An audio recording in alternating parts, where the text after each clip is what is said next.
चलिए अब हम आते हैं इकोलॉजिकल पिरामिड्स पे। इकोलॉजिकल पिरामिड्स क्या होते हैं और इन्हें क्यों प्रपोज किया गया है, राइट। इकोलॉजिकल पिरामिड्स को प्रपोज करने वाले एल्टोनियन थे, ठीक है, सर एल्टोनियन, और इन्हीं के नाम पर इन पिरामिड्स को हमने दूसरा नाम भी दिया है, we call them as Eltonian pyramids, और इनका दूसरा नाम फूड पिरामिड्स भी है। ट्रॉपिक पिरामिड्स भी बोलते हैं but name here is not very significant. So food pyramids या एल्टोनियन पिरामिड्स के नाम से हम इन्हें जानते हैं, राइट। देखो बच्चों, कोई भी फूड चेन जब आप देखते हैं तो उस फूड चेन का एक ग्राफिकल रिप्रेजेंटेशन किया जा सकता है, और वो जो ग्राफिकल रिप्रेजेंटेशन होगा वही मेरे पास यहाँ पे पिरामिड्स के फॉर्म में होगा।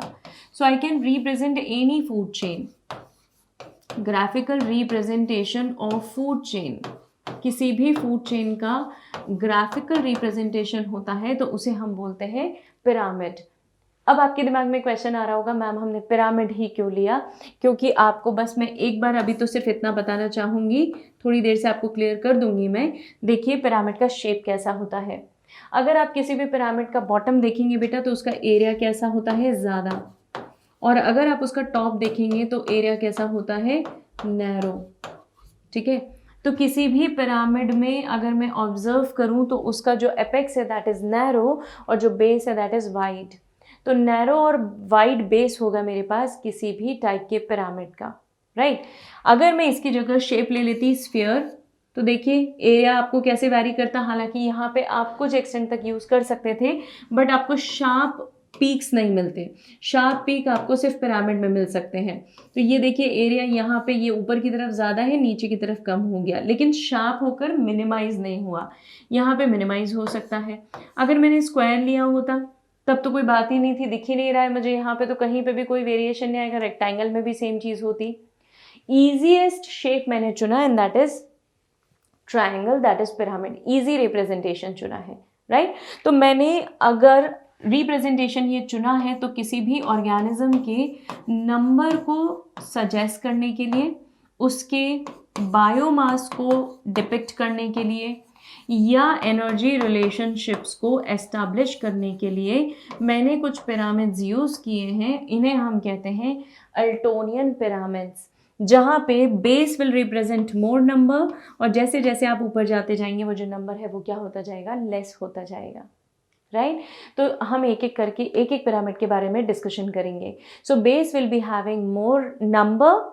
अब आपको जो भी आपकी इन तीनों पैरामीटर्स में से जिसका भी पिरामिड आप ड्रॉ कर रहे हैं उनमें जिसका नंबर ज़्यादा रखना हो उसे बेस पे बताइए, जिसका नंबर कम है उसको एपेक्स पे बताइए, right. So this is how we are going to plot the pyramids. 3 type के पिरामिड्स है बेटा, pyramids of number, pyramids of biomass and pyramids of energy.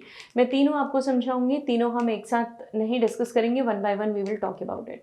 चलिए पहले पिरामिड ऑफ नंबर की बात करते हैं। पहला कॉन्सेप्ट तो हमें ये ध्यान रखना है बेटा कि जो हमारी फूड चेन्स होती हैं, स्पेसिफिकली जो ग्रेजिंग फूड चेन है मेरे पास, उस ग्रेजिंग फूड चेन को ग्राफिकली रिप्रेजेंट करने के लिए मैं जो यूज़ करती हूँ दैट इज़ व्हाट, इस फूड चेन को ग्राफिकली रिप्रेजेंट करने के लिए मैं यूज़ करती हूँ पिरामिड। और सबसे ज़्यादा पिरामिड्स को हमने अगर ड्रॉ किया है तो वो सिर्फ एक ग्रेजिंग फूड चेन को ही डिपिक्ट करने के लिए किया है, क्योंकि प्रोडक्टिविटी यही सबसे ज़्यादा है और हमारे लिए तो यही सोर्स अवेलेबल है। कोरल रीफ के बारे में हमने बात ज़रूर की लेकिन अभी उसको साइड में कर दीजिए, क्योंकि कोरल रीफ से हमें फूड नहीं मिलता। तो जिन चीज़ों से आपको फूड की अवेलेबिलिटी है obviously that will be your point of study. तो अगर मैं यहाँ पे स्टडी करना चाहूँ तो ग्रेजिंग फूड चेन में पिरामिड्स को स्टडी कर सकती हूँ, पिरामिड्स को ड्रॉ कर सकती हूँ मैं किसी ग्रासलैंड इकोसिस्टम में। प्रोड्यूसर मेरे पास सबसे पहली कैटेगरी होगी, उसके बाद दूसरी कैटेगरी होगी मेरे पास कंज्यूमर, और जैसा कि हम पहले भी बात कर चुके हैं decomposers can be found at any level of trophic level, at any level of food chain, right. तो अगर डिकम्पोजर्स को मुझे प्लॉट करना है तो फिलहाल मेरे पास डायरेक्ट रिप्रेजेंटेशन तो नहीं है, लेकिन मैं इन डिकम्पोजर्स को ट्रॉफिक लेवल्स के आजू बाजू कहीं पे भी रख सकती हूँ, है ना, क्योंकि ऑर्गेनिक मैटर तो डिकम्पोजर्स को कहीं से भी अवेलेबल होगा। प्रोड्यूसर का भी ऑर्गेनिक मैटर होता है, प्राइमरी कंज्यूमर का भी होगा, सेकेंडरी कंज्यूमर का भी होगा, टर्शरी क्वाटरनरी सबका ऑर्गेनिक मैटर अवेलेबल हो सकता है। बट अगर मैं इन 3 चीज़ों को या सपोज 2 चीज़ों को मैं पिरामिड में डालने की कोशिश करूं, तो base of the pyramid should have producer. Pyramid के बेस पे क्या होना चाहिए? प्रोड्यूसर होना चाहिए, राइट।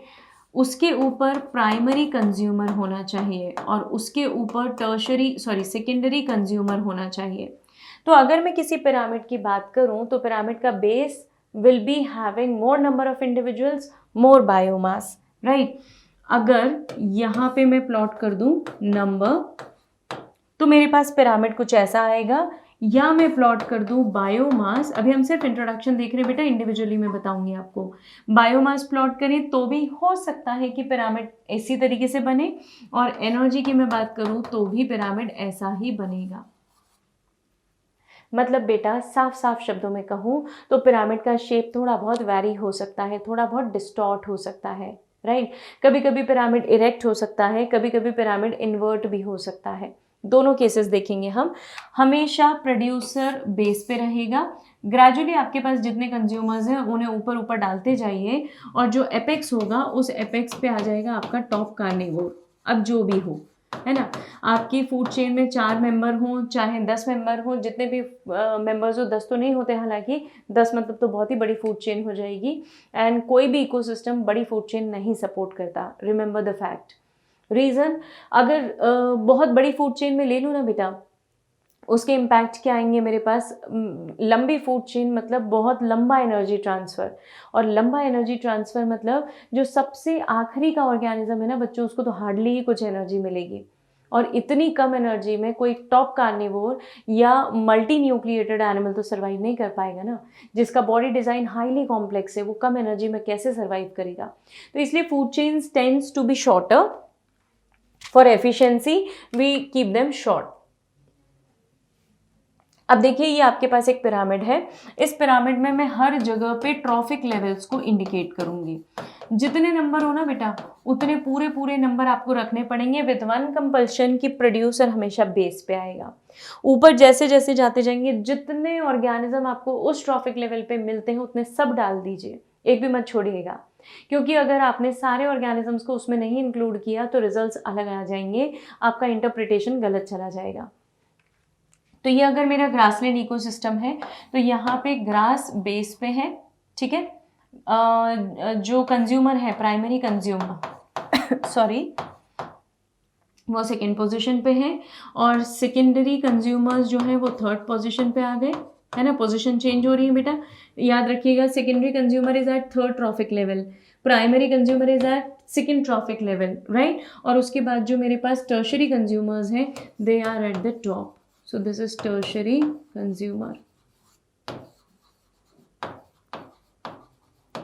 right? तो इस तरीके से मेरे पास ये पूरा पिरामिड आ जाता है। इस पूरे पिरामिड को हम हिल्टोनियन पिरामिड बोलते हैं, और ये पिरामिड एक ग्रासलैंड इकोसिस्टम के लिए बनाया गया है।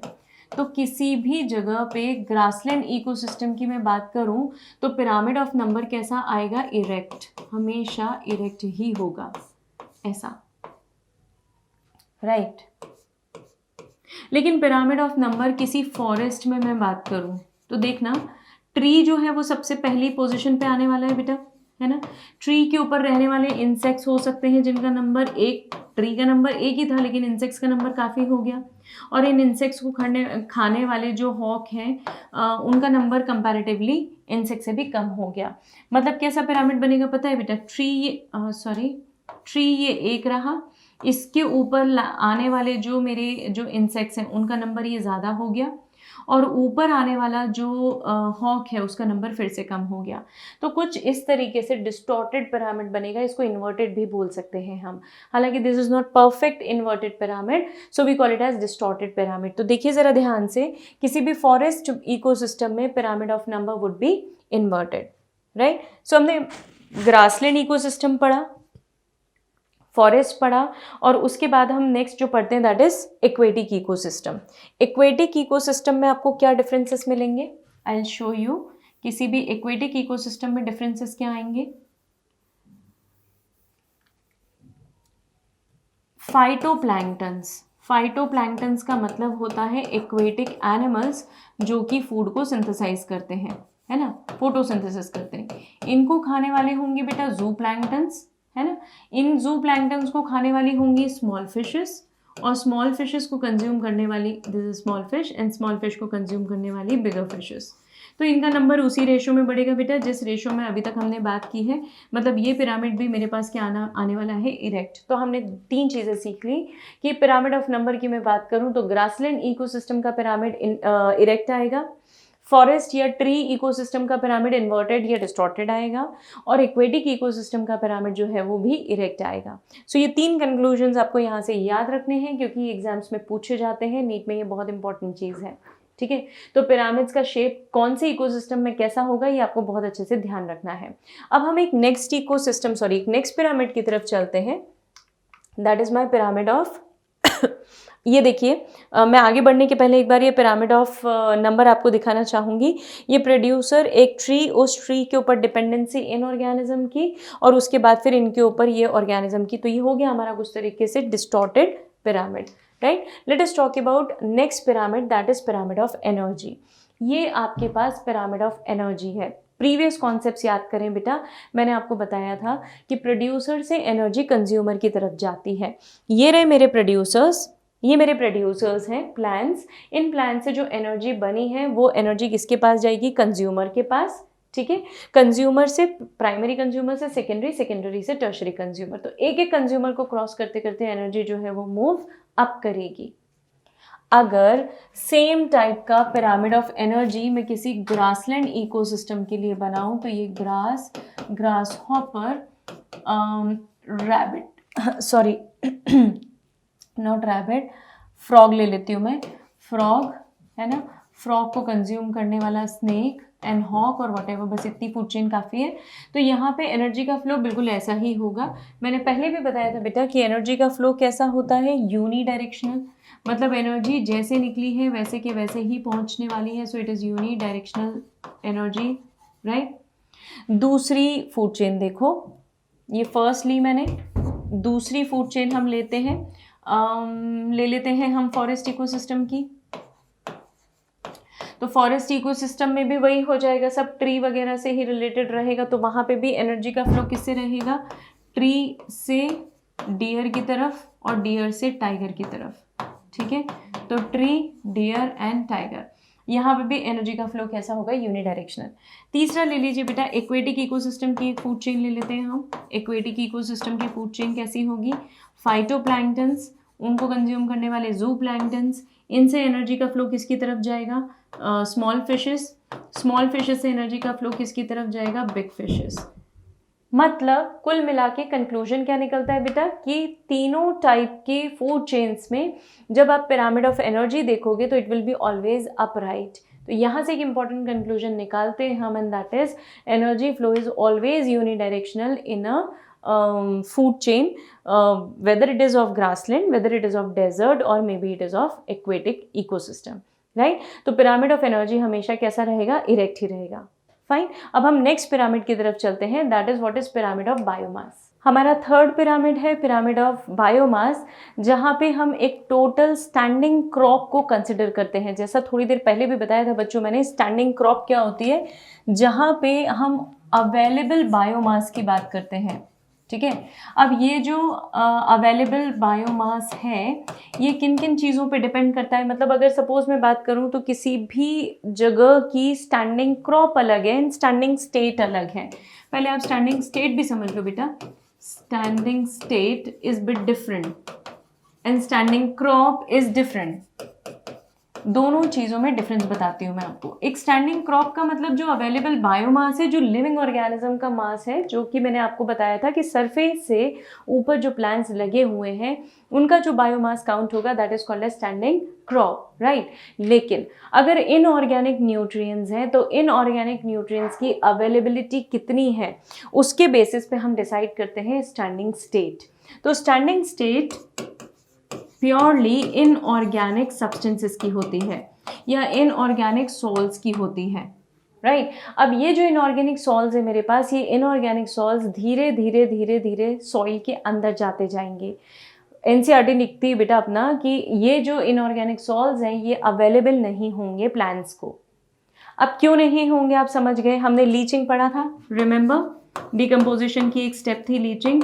लीचिंग में ये इनऑर्गेनिक सॉल्ट्स जो हैं ये धीरे धीरे ड्रिप होकर नीचे चले जाते हैं, और क्योंकि ये सॉइल की लेयर्स में नीचे नीचे जा रहे हैं इसलिए ये ऊपर प्लांट्स को अवेलेबल नहीं है, और क्योंकि प्लांट्स को ये अवेलेबल नहीं है तो बट ऑब्वियस सी बात है कि इन्हें हम स्टैंडिंग स्टेट में डालेंगे कि ये थे सॉइल के अंदर प्रेजेंट थे, अवेलेबल हो सकते थे, but because of leaching they are lost, right. तो स्टैंडिंग स्टेट किन बातों पे डिपेंड करता है बेटा कि कितना इनऑर्गेनिक सब्सटेंसेस आपके पास अवेलेबल है, कितना प्लांट ने यूटिलाइज किया है, यूटिलाइज्ड बाय प्लांट्स। भाई प्लांट्स ने अगर इन्हें ज़्यादा यूज़ कर लिया होगा, ज़्यादा अमाउंट में अगर प्लांट ने इन्हें अब्जॉर्ब कर लिया होगा तो डेफिनेटली इनका अमाउंट आपको कम अवेलेबल होगा, राइट।